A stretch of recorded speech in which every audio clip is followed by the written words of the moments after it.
Shalom all. Ariel Bar Tzadok here from the KosherTorah School. You'll find us online, of course, at KosherTorah.com. Shavua Tov, a good week to all. Be'ezat Hashem, tonight I want to talk to you about the secrets of Rosh HaShana.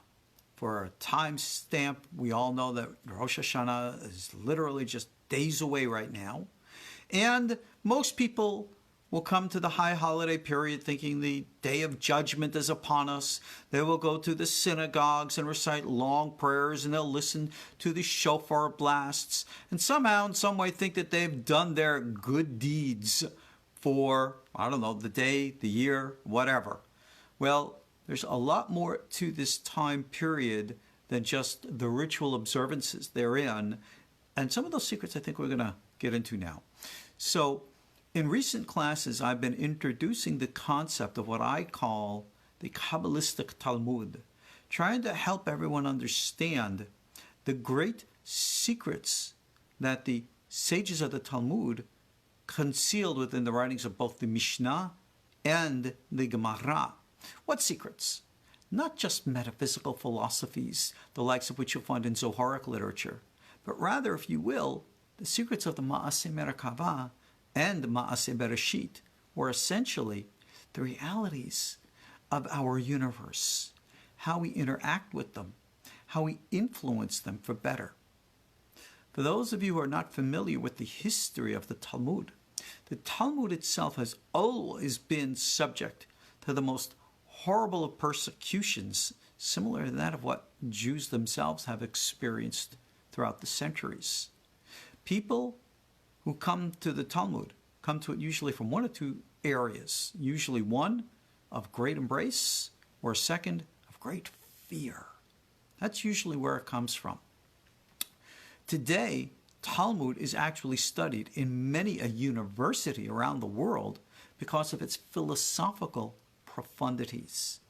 Essentially, what the Talmud does, again, is help bring clarity to the mind.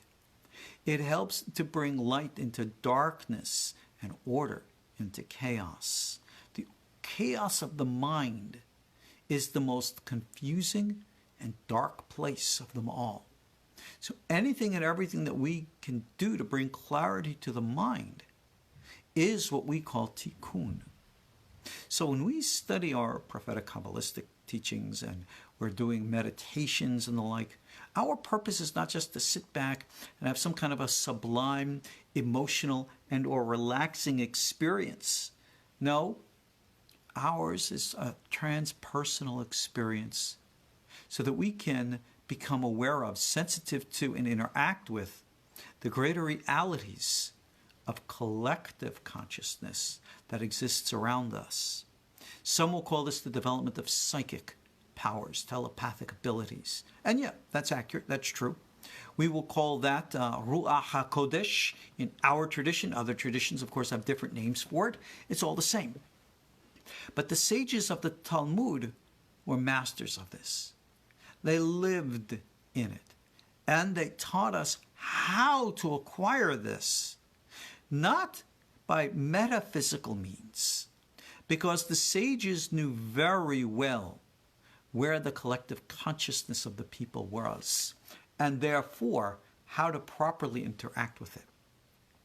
Our sages knew that the average man, Joe every day, Jane every day, if you will, is at a level of consciousness which more focuses on this world than any other. In the language of the Ariel, centuries later, he says, most people today are at the level of nefesh, soul, nefesh, consciousness. Well, our sages knew this. They understood this. And therefore, rather than trying to bring people up to levels which they could not reach, they took the light and brought it down and put it into their words and concepts and teachings in a way that everyone could embrace and learn and live, even if they're not aware of what they're doing. This is why the Gemara states, from the time of the destruction of the temple, there is no place that God can call his own, other than what's called the 4 square amot of halacha. Halacha means the way to go. There's all kinds of numerical values with the secret of the word. We're not going to get into that right now. But 4, arba, is a very, very important number in Kabbalah, in prophecy, mysticism in general. And when it comes to discussions of Rosh HaShana, you find that number 4 right there at the beginning of the Mishnah and Talmudic tractate. The tractate Rosh HaShana begins with a discussion of 4 different Rosh HaShanas. There's a Rosh HaShana in the month of Nisan. There's a Rosh HaShana in the month of Elul. There's a Rosh HaShana in the month of Tishrei. And then a Rosh HaShana in the month of Shvat. 4 of them, each for a different purpose. Now, we can go into the individual details of this, and I'll digress for just a minute to discuss some of those details. But the details are not what's important.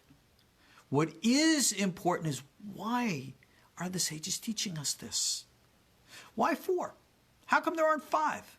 Why 4? Why not 3? Well, again, the number 4 has significance. The Rosh HaShanah in the month of Nisan, the first one, they said, that's when we start to make an accounting for kings and for holidays. The second Rosh HaShanah, Elul, is when we start to measure time, if you will, of the age of like cattle, which is taken for offerings. If you remember, the Bible says you have to have offerings of animals that are of a specific age. Well, when do we judge that age? And of course, Tishrei, everybody knows Tishrei is the great Yom Hadin, the great day that we celebrate now. And then in Shvat. Shvat is New Year for trees. And curiously, there's a disagreement with regards to that one, whether it begins on the first day of the month or the 15th day of the month. Interesting that the disagreement is between the schools of Shammai and Hillel. And the opinions that each school takes is very indicative of something very profound amongst them. So, let's, as I said, digress for just a minute to discuss some of these deep Kabbalistic concepts that you're going to find right in the beginning Mishnah. So, we have a Rosh HaShana for kings and holidays. That's when we start to enumerate. What is all this enumeration talk? Well, who says that that's when things start? Well, when it comes to Nisan, the Bible says, go look in the book of Exodus. It's very clear. It says, this month shall be the first of months for you. Now remember something. We live in a finite physical universe in which measurement is everything and defines everything. We are right now communicating through technological devices, the internet and computers, and all of these are built, of course, on scientific principles, which are themselves based upon mathematical principles. So math, believe it or not, is the language of the universe. Math is the, if you will, original language that God used to create the universe. So for those of you who want to study Ma'aseh Bereshit and understand the secrets of the universe, yeah, you could sit back and learn all the Aleph, Bet, Hebrew letters and permutations and meditations and all the rest, and you can come up with very profound understandings and insights. But if you really want to understand Ma'aseh Bereshit the way it was originally meant, you got to become a mathematician. And I confess, okay, I'm a good rabbi, at least I try to be, but I have, of course, background and knowledge in math, equivalent maybe to a high school or a college level. Have you ever really tried to study advanced math? Yeah, you can get into trigonometry. You might even be able to break your teeth on calculus. Go beyond. Go into some of the real abstract stuff of the real deep mathematicians. I've tried. I have to confess it's beyond me. All right? Maybe in my next lifetime I can become a professional mathematician. But I'll tell you this. These guys are discovering profound truths about the underlying reality of the existence of the world around us, which, remember, is a matter of perception. The quantum discovery is that our reality exists as a potential until such a time that we observe it, and then it becomes actual. Waves of light or particles of light. Which are they? You have a wave function and a particle function. And in Kabbalah, we speak of there being two different, if you will, levels of divine revelation, divine manifestation. We call it Hesed and Din. We correlate them to the names of God, Yud-Ke, Vav-Ke, and Elohim, right column, left column. How curious that reality itself has two parallel expressions of form. Now, we're always taught in our Torah teachings, perception is everything. The major message of the Bible, Tanakh, whether it be Tehillim, the prophets, whatever, is you have to have faith, you have to have emunah. It's a matter of how you look at things. The Talmud gives us the example of the great Nahum, who's called Ish Gamzu, the man of Gamzu, which means the man who says this too. Anything that happened to this guy, he turned it around for good. And he said, this too's for good, that too's for good. And it's a matter of attitude. So, many times I'm asked, Rabbi, what can we do to make a difference in this dark times? And I'll answer, make a difference by being light. Make a difference in your attitude. Absolutely refuse to be negative. Absolutely refuse to be divisive. Stand up for what is right. Stand up for what is good. Have the beit seam, as we would say in Hebrew. You know what I mean. Have courage. Stand up and be positive. We all have struggles in life. We all have things that we have to face with. I'm no different from that, and all due respect to any of you. I have my ups and downs. We at our KosherTorah School have our financial struggles. I don't make any secrets of that. But what I do is I put the needs out there. And I say, Hashem, God, you know what our needs are. I make our needs known. And I pray that you will connect the dots and put it all together. And somehow, somewhere, our bills will get paid. But right now, having a big problem with a double mortgage because our old house hasn't sold yet. Okay. One of our major backers, unfortunately, has some issues, so he had to pull back. Okay. We'll manage. Like Nahum, everything will work out. Why? Am I worried? Do I fear like good old Yaakov Avinu? You have concerns. But you cannot allow your concerns to eat you up. You must have faith. You must have belief. You must change your perception from negative to positive. So, when it comes to perceptions, everything counts. On Rosh HaShana, one of the four, the one that we say all life comes before God.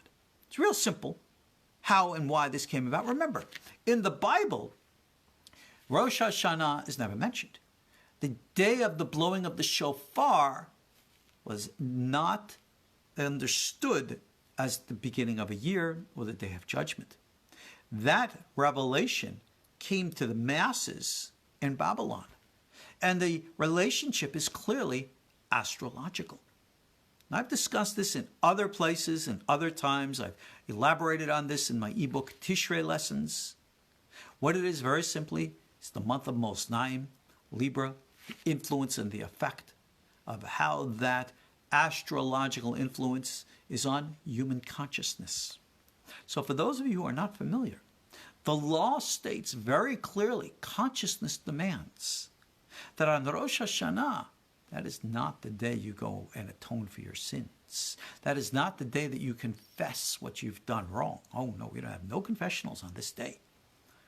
The blowing of the shofar, especially from the Kabbalistic traditions, is all about awakening the higher self to speak to the lower self. And we go into all these Kabbalistic metaphors of where the two, the back, what we say the higher self and the lower self is symbolically in a back-to-back relationship, meaning there is no real clear connection. And that the process of the blowing of the shofar is to jar an awakening so that the two can come face to face and ascend in consciousness. That's pretty much, in a nutshell, what the covenant of the Arizal is for Rosh HaShana through the days of, Yom Kippur. But anyway, everything revolves around perception. I was curious, and I contemplated and I meditated. Why are there 4 Rosh HaShanas? Why 4 relationships? Why and how does it correspond to everything else in the 4? And as I was thinking about these things, I got my notes here, my little table here. So this is what it dawned on me. That when you talk about the Rosh HaShana for kings and 4 holidays, which is Nisan, Nisan is the beginning. The Torah says so. And the Torah that we know and that we live by is taught to emanate from the world of Biri'ah, the world of the mind, the world of thought. Now, some of you might say, well, doesn't the Torah emanate from the higher world of Atzilut? Well, yes, it does. But that's the secrets of the Torah, not the revealed parts of the Torah. And now, that seems to be, if you will, kings. We know that the Malachim, the fallen kings, come from the supernal mother, Bina. The holidays always emanate from that domain as well. So maybe this first of all Rosh HaShanas corresponds to the first letter Hey of God's name. And then I thought, and I continued, the next Rosh HaShanah is Elul. And Elul is the time for when we measure, again, perception of mind, time for calculating, and the word is in Hebrew, behemah. Well, behemah is not only the gematria of the word Eliyahu, it's also the name of God, Yud Kei Vav Kei, spelled out in the word called Ben. Ben is the level of Malchut. And then I said, what exactly is Elul? It is the time of the ascent, where in which in the Kabbalah we call that Or Hoser, ascending light. But what are sacrifices? The sacrifices are also ascending light. It fits exactly. The word behemah, ma, ascending light. The relationship is to the lower Hey. And then I see the upper Hey to the lower Hey. Bina to Malchut. It makes sense. The third, Rosh HaShana. Now that's the one we know, Tishrei. That's the one where it's Yom Adin, judgment. The Yovel, the blowing of the shofar, where in which all the concealed becomes revealed. This clearly is the letter Yod. And finally, the last Rosh Hashanah in the month of Shvat. Remember we said that a moment ago? That's for the trees. And the tree, like the Etz Chaim always, or the Etz Hadat Tovara also, it's always a realm corresponding to Yetzirah, the letter Vav in the name. So you have the relationship of the upper Hay to the lower Hay, female above, the female below. The relationship of the Yud to the Vav, the male above to the male below. Now there's something curious I noticed about this final one. Beit Shammai says that the New Year of Trees is the beginning of the month, Rosh Chodesh, if you will. Hillel said no, it's in the full moon of the month. He said, well, why would they argue about that? Well, look at the Kabbalistic understanding of the two schools. Beit Shammai always represented din and severity. They were a very violent school. We know that from history. As such, if any of you have ever been out on a new moon, you know it's very dark out. Yes, very much corresponding to the left column, which would be embraced naturally by Beit Shammai. Whereas those of you ever been out on a full moon, and that is of course the 15th, that's Beit Hillel. And of course there's light. Now, take a look at what the New Year of Trees is. It's the absolute middle of the winter. But when is that middle? Beit Hillel's position sounds much more profound and proper and true. Because we today are the students of Hillel and not Shammai. Because we choose to follow the light and not the darkness. We choose to embrace the right path as opposed to the left path.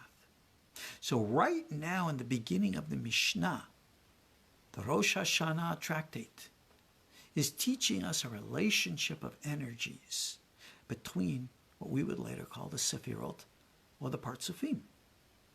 Now, for those of you listening, you can say to me, well, Rabbi, are you really sure the Rabbi Yehuda Hanassi, who wrote the Mishnah, and all the rabbis included, this is what they were thinking of? Well, I answer you truthfully, I can't tell you what anyone was ever thinking of. How would I know? But I will tell you this, what's written in the Gemara itself, where in which in Pirkei Avot it states, Hafuch ba v'hafuch ba dekula ba. Turn it once, turn it twice. Everything's within it. What does that mean? That when we look at the Gemara, understand the nature of the entire Torah in this light. Many of you might be familiar in psychology with what they call the Rorschach, the ink blot test, where you look at these blots and you say, gee, I see this, I see that, because it's a projection from your inner self. Well, this is exactly what the Torah is. This is exactly how our sages intended the Torah, whether it be the Torah Shebichtav, the written Torah, or the oral Torah, the works of our sages, to serve as an archetype which, if you will, would generate unconscious content, allowing it to rise to the surface, to be expressed in the different opinions and beliefs, the different perspectives. Now, here's the profound teaching of our sages. Like in quantum physics, a reality only becomes real when it is perceived. So then, what is the actual reality of or perception of Torah, Judaism? You ask that to any rabbi, and I hope they'll give you the answer. Machloket. It's a disagreement. I can't think of any specific topic in all the Judaic teachings in which is absolute agreement on everything. There's always different perspectives. This is echoed in the words of the Talmudic sages who said, Yeshivim panim la Torah, 70 faces to the Torah, which is a symbolic number, but ultimately, you find in even later writings, the Emek HaMelech, from the Ariel, 600,000 interpretations of the Torah, meaning each and every human soul has their own, in quote, interpretation, how they look at the pshat or the remez or the drash or the sod. And this is where the power of mind and thought and clarity and order comes in that our Talmudic sages have taught us how to think. How do you know what's a clear and proper opinion? How do you know cognitive and rational thinking? How do you know that you're properly connecting A to B, B to C, C to D, etc.? Well, there are, believe it or not, plenty of books that outline and ordain logic. But not everything is logical. There is a reality above logic which must always be taken into account, or we lose sight of the reality of our human experience. How many of us have feelings? Often not rational. So therefore there is that which is above rational. We can call it spirit, we can call it whatever we'd like, but we must understand its reality and take it into account. So therefore, when it comes to understanding even something as simple as Rosh HaShana, beginning of the year, our sages show us that there are 4 of them, curiously corresponding to the quaternity, that's the fancy psychology word for it, of the name YHWH, the 4 seasons, the 4 worlds, the 4 realities. 4, like anything else, is a symbolic number. If you want, you can correspond it to the 4 directions, north, south, east, and west. But then again, don't forget the other 2, up and down. That's a Sefer Yetzirah language there. So, when we're dealing with a perspective of reality, this is what the Talmud is so good at helping us understand. And like I taught you in a previous class, there is no one right way of doing pretty much anything in our Torah observant tradition. If you want to discuss things like observing the holiday of Rosh HaShana itself, how many times is the shofar blown? What type of these special foods do they eat at the Rosh HaShana table? We can go into all kinds of different details and traditions and practices, which we call in Hebrew minhagim. And as far as I'm concerned, one is as good as the other. When it comes to understanding fundamental values and basics, you want to get into deeper stuff like the laws of Passover or Sabbath laws, they can be radically different, for example, between Sephardic and Ashkenazi communities. And they're both equally valid and equally kosher, even though they are fundamentally, in many ways, contradictory to one another. So therefore, you could be eating a certain food on Passover, which for some is forbidden and for others permitted. You could be performing an act on the Sabbath, which for some is forbidden and others is permitted. Well, which is it, Rabbi? I'm so confused. I'm sure you are.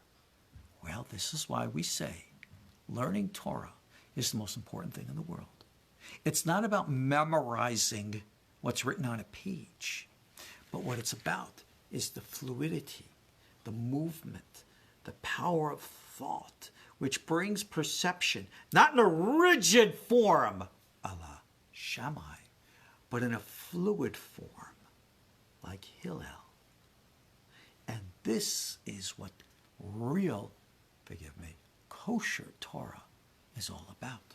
For those of you who want to study the Kabbalah and mysticism and the like, b'vakasha. But don't start just reading books and think you have understanding.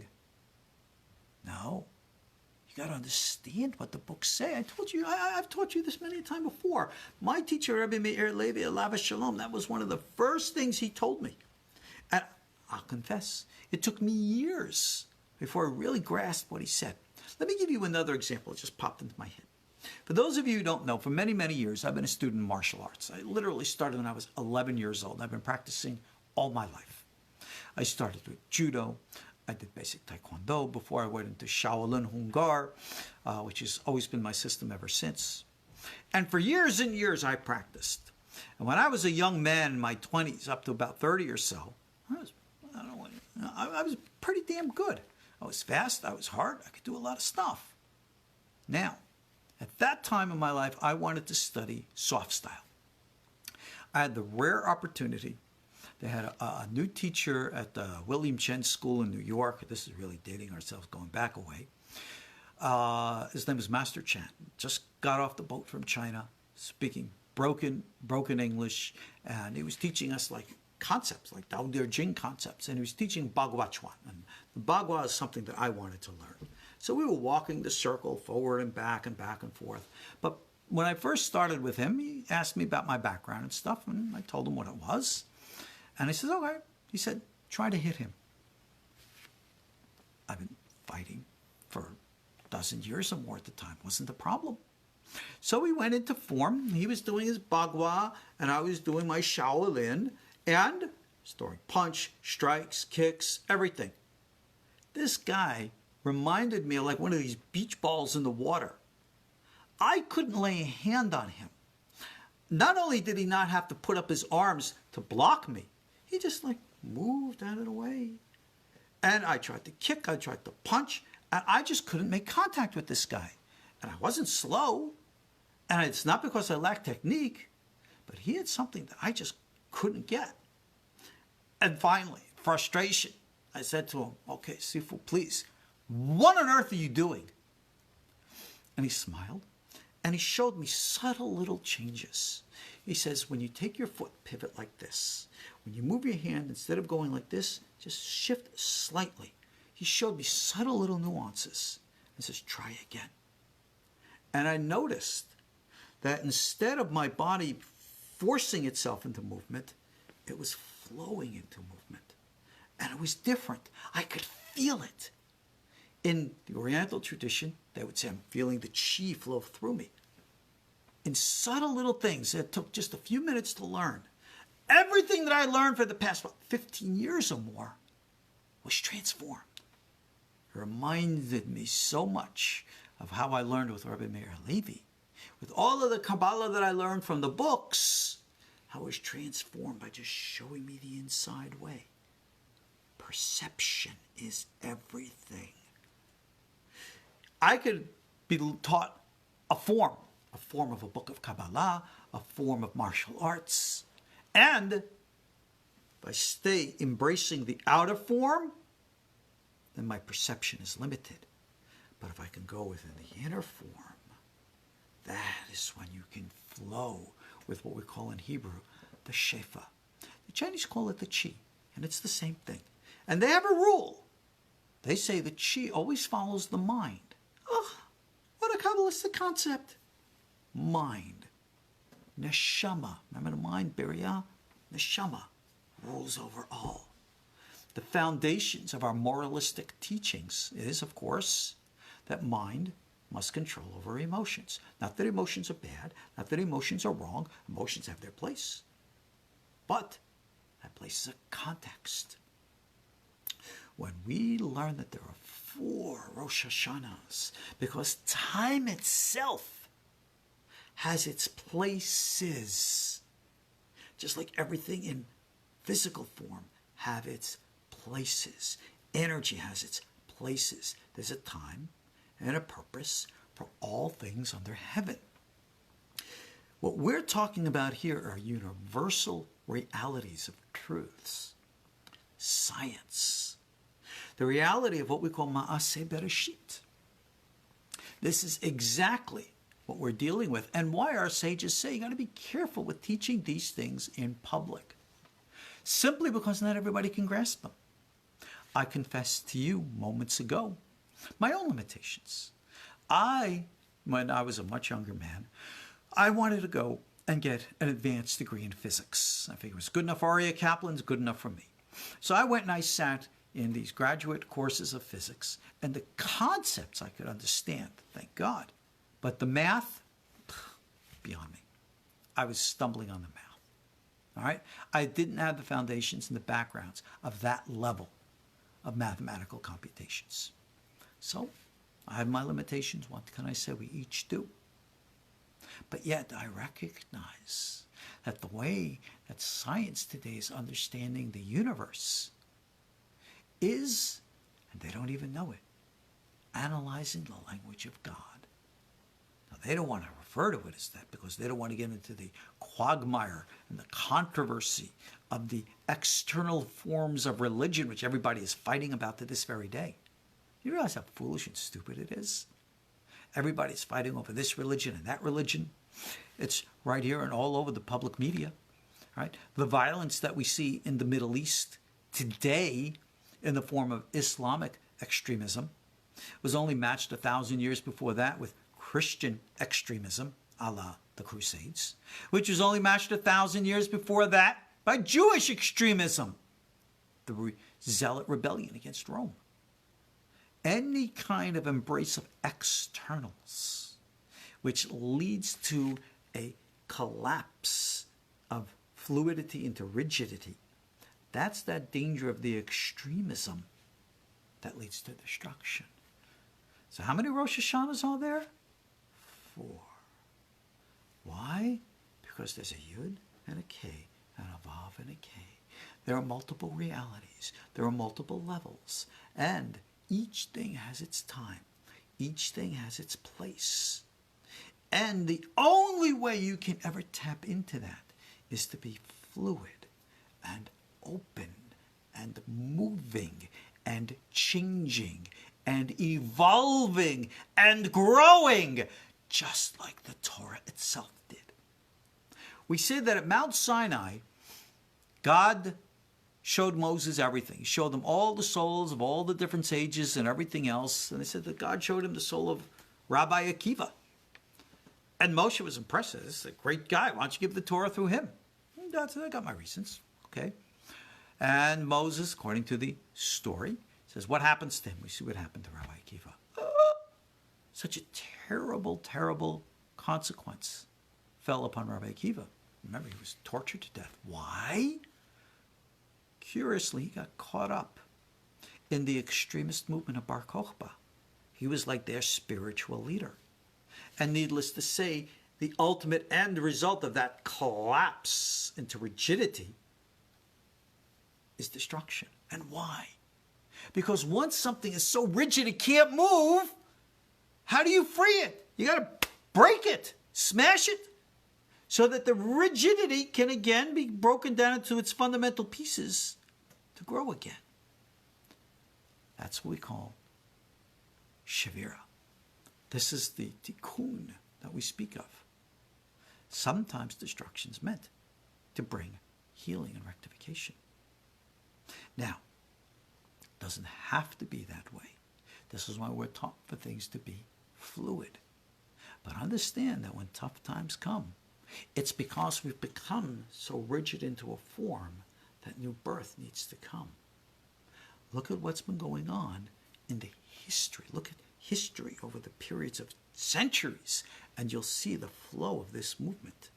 So here we now come to Rosh HaShana, in which we're going into the astrological influence of Libra. And you will see that we are again going through a flow. And as we go through the wave function, the particle function is also active. And this is why we say, HaMechadesh betuvo b'chol yom Ma'aseh Bereshit. It's actually a question that's asked by the sages. Is the nature of reality something which is a wave function, just flows from past to present to future? Or is every single moment anew? Boom, boom, boom, boom. Wave function, particle function. And we said it's both. What's the significance of that? It means something very karmic. You and I, we all have pasts. We've all done things. Are we subject to those influences, or can we overcome them? We're taught that we can definitely overcome. Even the laws of karma teach us that. Change of consciousness leads to change of course of direction. Change of course of direction leads to a change in your lifestyle. We can change a curse to a blessing. We can change darkness into light. We can change chaos into order and confusion into clarity. It's all a matter of choice. Now, can we wave our magic wands, Harry Potter style, wiggle our nose like Bewitched, blink our eyes like I Dream a Genie? Am I dating myself? Sorry. Well, try it. If it works for you, great. I've never had success in such magical beliefs. I don't believe in them. Maybe that's my perception. You believe in them, maybe it'll work for you. But when we make the efforts to practically and realistically make changes in life, we can change the world. But practical and realistic does not leave out the psychic element. It does not leave out the power of mind or imagination. When we integrate all elements from all realms, we can project positive thoughts into the collective unconscious, to the objective psyche of humanity. And like seeds, they'll take root. They'll grow. The wonders of modern technology, that here I am sitting in my library in Allentown, Pennsylvania on a Saturday night. And I'm speaking to you now around the world at all different hours and all different times, different places. Wonders of technology. But consciousness is what connects us. If you're listening to me now, you're either here with me live, you're listening to this recording, and somehow, some way, you found me. And here I am talking to you. And we're making a connection. That connection is transcending the limitations of the technology. I'm hoping and I'm praying that my words are not only speaking academically to your mind, but intuitively, psychically, to your heart.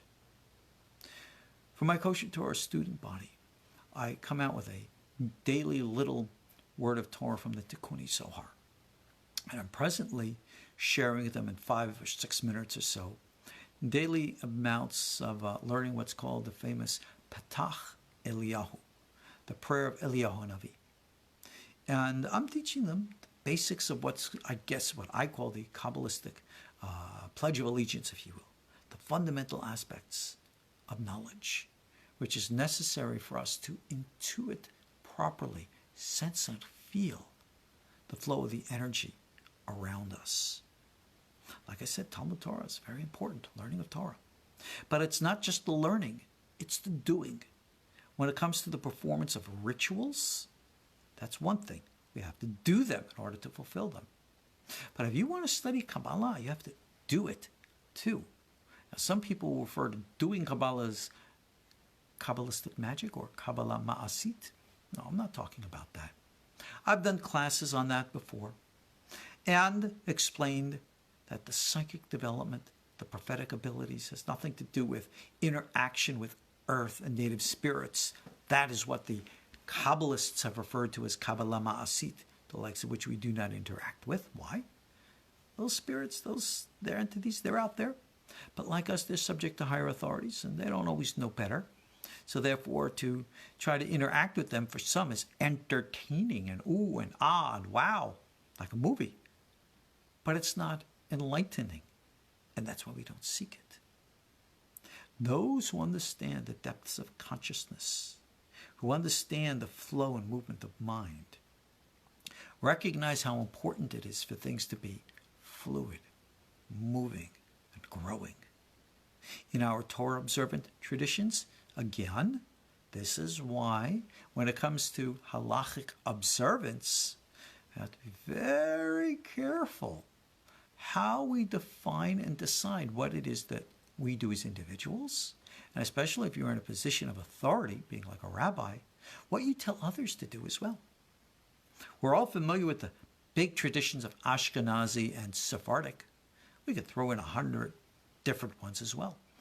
And like I said to you before, it's not a matter of which one is right or wrong, better or worse. It's a matter of which one is applicable for you where you are at. Because the great wisdom of our sages is that we're supposed to fit in. We're supposed to blend in. Is there a time to stand out? Yeah, I guess sometime there is. But most times, we go with the flow. This is why, for example, I really dislike talking about halakha, Jewish law practices, in the public forum. I'm many times asked by people, Rabbi, what is the law with this and that? And my answer always is going to be, well, ask your local rabbi. What is the practice in your personal communities? Because you have to live where you are at. I, for example, am now in a new home in Allentown, Pennsylvania. We have a lovely synagogue, and we have a lovely congregation. And for those of you who are considering or needing or wanting a relocation, our Allentown location has many opportunities. And I'm more than willing to provide my services as a teacher. I'm not a rabbi of a synagogue or anything of the kind. I have no desire to be. However, we have a great congregation. And for those of you who want to consider, there's always room for you. But it's an Ashkenazi synagogue. I'm a Sephardic rabbi. In my personal practices, I will always observe Sephardi. But when I go to the Ashkenazi synagogue, I follow the Ashkenazi traditions. It's their synagogue. And it would be very wrong for me to go in there and try to tell them what to do in their home. Can you imagine somebody coming in, you invite a guest into your home, and they're going to start telling you how to rearrange the furniture or everything else? How insulting, how offensive. In our modern day, apparently, people are all too offensive, all too insulting, and unapologetic about it. We have to get back to some good old manners and respect. So therefore, if you're going to a Sephardi shul, you observe Sephardi minhag. You're going to an Ashkenazi shul, you respect and show Ashkenazi minhag. And that's just the way it is. And you go with the flow. You have a fluidity of movement. And, in the wise words, you bend like a reed in the wind. And that is the wise ways of our sages. And that is the way of tikkun. And that is the way of building. And that is the way of growing. And that is the way of making rectification, tikkun. Take all of these concepts and ideas with you as you stand under the scales of Moznaim Libra on the Day of Judgment. And instead of being rigid in your place, forcing the forces of the universe, a la God and his Bet Din, to move you, force you to change, break you, shatter you, curse you? No. Teshuvah, return, meaning you ascend back into the Beriatic state, the source of Torah, the source of the higher self, called Mother, Ima, Bina, where which the mind understands the nature of the fluidity, and you're able to move.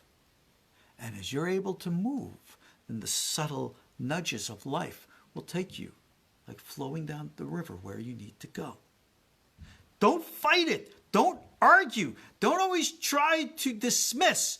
Accept, embrace, trust in heaven. Flow with the authority of God. And you will see in your own life that which we call barachot, blessings. Curious, maybe that's why the Talmud and the Mishnah both open with tractate, barachot, blessings.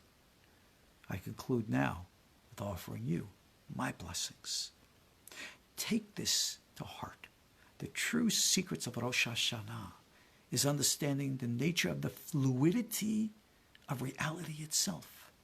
4 Rosh HaShanas, each for a different purpose. What do you know? Corresponding to God's name and all the different realities therein. What do you know? And there's so much more out there for you to discover. Hayom, today, im kolo tishma'u, if you'll listen to that voice above. So, we're getting close to the holidays. As all the rabbis do at this time, we always make public appeals, asking for the public to support our endeavors, to show your appreciation and gratitude for what we offer you freely. And notice I'm speaking in the general. Yeah, my school needs your support as well. We really need the backers of people who believe in our message as well. But just in case you don't believe in my message or my school, then offer your support where you do belong, where you do believe. We all work together in harmony. No one is isolated. So therefore, for or on behalf of many, I ask your support to go where you believe it needs to go. And I trust in God that somehow, somewhere, if you pay attention, you'll hear that little kol demamadaka, that little inner voice that will speak to you saying, support this, do that. And if you do, and you go with the flow, you will see the blessings thereby. That is reality and the secrets of Ma'aseh Bereshit and the underlying blessings for Rosh HaShana. I pray that you will contemplate these things. I want to thank you for joining me tonight. I'm, of course, Ariel Tzadok from the KosherTorah School, KosherTorah.com. I'll see you all in our next classes. Watch for my YouTube and Facebook channels because I'm posting now Kabbalistic Talmud classes that I did from a course from Tractate Berachot. I have 3 of the lessons available online now, and probably if you're listening to this video in the future, hopefully I'll have more up by then as well. God bless you all. Thank you again all for your support. Shalom.